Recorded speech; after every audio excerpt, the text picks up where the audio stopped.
Good day everyone. Today we will be discussing marketing intermediaries. To start our discussion, Ms. Sadil will first explain the objectives of our topic.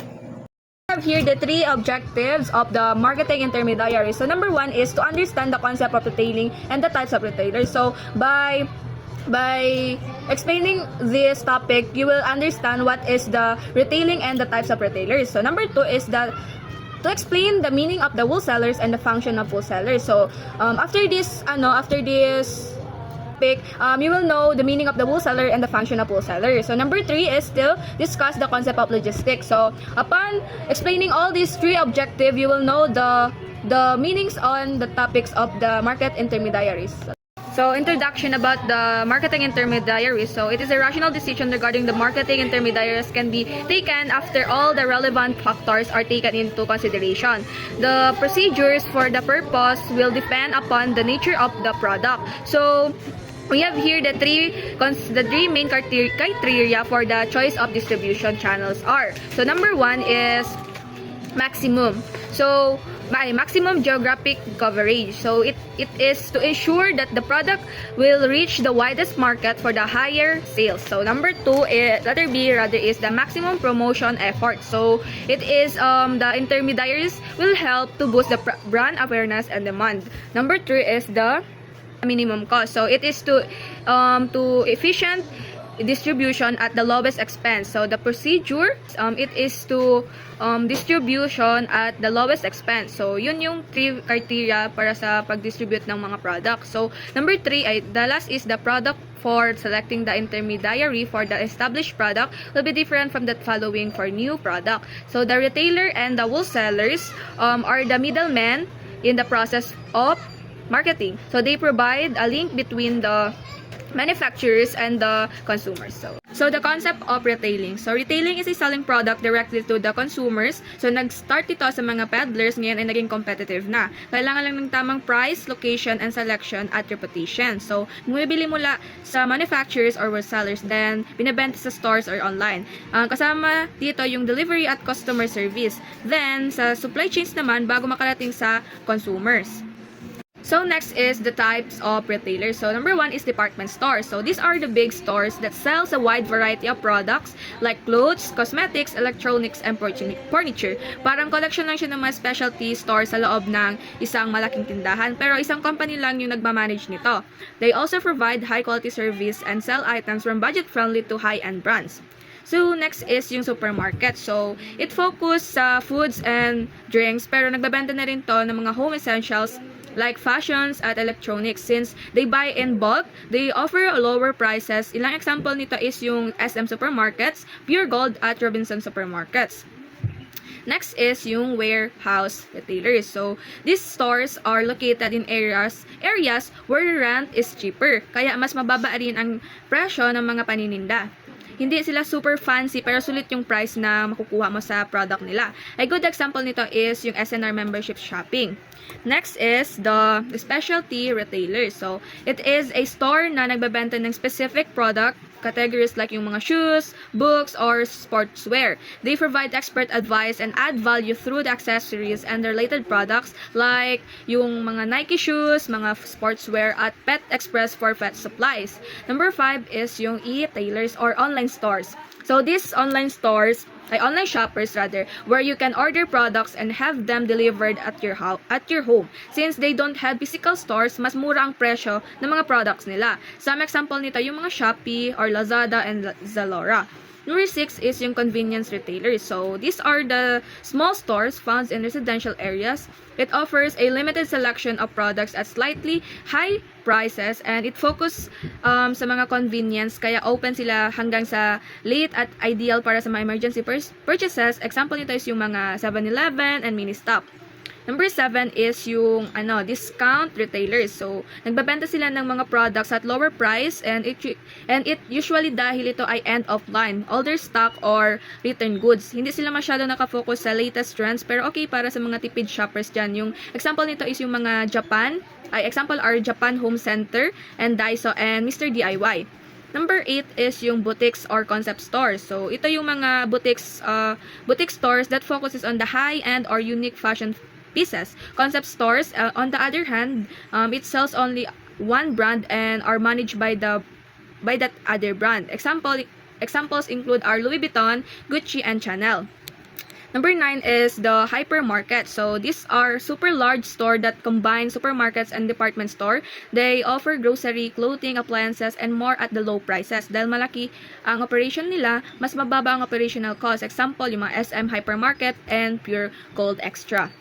Number 10 is yung malls. So, ito yung malls na madami silang retail shop in one location kasama ng mga food courts, cinemas, entertainment areas. It's a one-stop shopping and entertainment destination. Some examples are SM Malls of Asia, Ayala Malls, and Robinson Galleria. Number 11 is yung vending machine. Ito yung automated machine na nagbebenta ng stock or drinks at small items. You just insert your money, then tap a card, and you can get your product. Common dito use yung mga sa MRT, station, or school and offices. Number 12 is yung street stalls. It is a small permanent stalls located along busy street, usually owned by independent retailers or small business owners. Number 13 is the stalls in markets or bazaar. It is small tindahan na sa loob ng palengke or bazaar tulad ng mga Divisoria, Baclaran Market. Some are permanent shops while other are temporary naman. Number 14 is yung second-hand dealers. So, these are sell used or pre-loved items like clothes, books, furnitures, and cars. Perfect for budget-conscious shoppers or those looking for unique finds. Example, yung mga ukay-ukay and strip shops. And number 15 is yung hawker and peddlers. So, hawkers use carts or bikes to sell goods habang yung peddlers naman ay nagdala-dala lang nila yung mga paninda nila. They usually sell low-cost items pero walang warranty or resibo yung ibibigay nila sa mga customers nila. Number 16 is yung cooperative retail stores. These are the stores owned by consumers who want to save money by buying directly from suppliers. Ang members ay nagbibigay ng capital or nakakakuha ng mga products at lower price. Example, yung Shahakari Bandar in India. Number 17 is yung mail order business. Before online shopping, mail order businesses use catalogs to sell products. Consumers place order via mail or phone, then receive their items via delivery in the Philippines. This is not very popular, guys. So, wholesaling ay ang pagbebenta ng products in large quantities sa retailers or businesses instead of selling directly to consumers. Para silang suppliers na nagbibigay ng paninda sa mga tindahan tapos ang mga tindahan naman ang nagbebenta sa customers. So, according to UN, ang wholesaling ay pagbebenta ng brand new o second-hand goods without altering them. Pero pwedeng may sorting, repacking, or redistribution. Most wholesaler are independent businesses, pero sa food markets and maraming traders ang nagsasama-sama sa isang lugar. Historically, mas malapit ang wholesalers sa buyers kaysa sa manufacturers. So, for the function of wholesalers, maraming role ang wholesalers sa supply chain. The first one is assembling. They buy in a bulk mula sa iba't ibang manufacturers or small farmers. This make it easier for retailers to get products from a single supplier instead of dealing them with a multiple sources.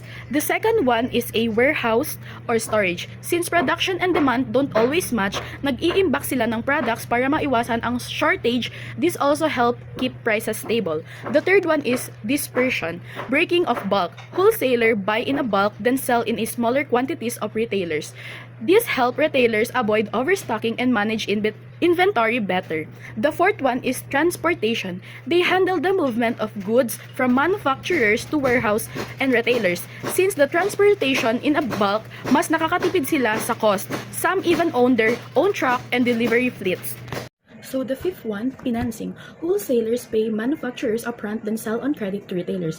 This ensures that manufacturers get paid faster while helping retailers stock up without immediate full payment. The sixth is risk-bearing. Since wholesalers store large amount of goods, they take on risks like spoilage, theft, price fluctuation, and financial losses. In a way, they act as a stock absorber in a distribution chain. 7 is grading at packing. So, inaayos ng wholesalers ang product ayon sa quality at size tapos iniipon sa smaller packs. 8 is pricing. So, tinitignan nila ang demand at market trends para ma-set ang tamang price. So 9 is providing market information. Binibigyan nila ng info ang stores tungkol sa available products at kung ano ang gusto ng mga customers. And the last one is dispersing at selling. Nag-iimbak at nagdi-distribute sila ng goods para laging may stock ang stores. So logistic is the management of the movement of goods, resources, and information from the supplier to the customer. Kasama dito ang transportation, warehousing, inventory management, at security. The goal is to deliver products on time and at the right place while keeping cost low. In military, logistic ensure the proper management of supplies, equipment, and personnel. So in business, it ensures that products reach customers efficiently. Some companies hire third-party logistics providers while others manage logistics internally to save cost.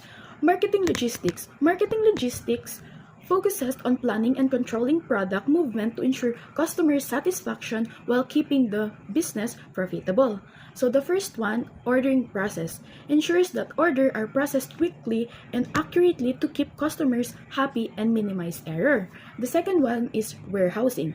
Storing products before they sold, dapat balansehin ang delivery speed at storage cost to avoid excessive expenses. For the third one, inventory management, monitoring stocks levels to avoid overstocking, too much supply, or understocking, not too much supply, which can lead to financial losses or lost sales.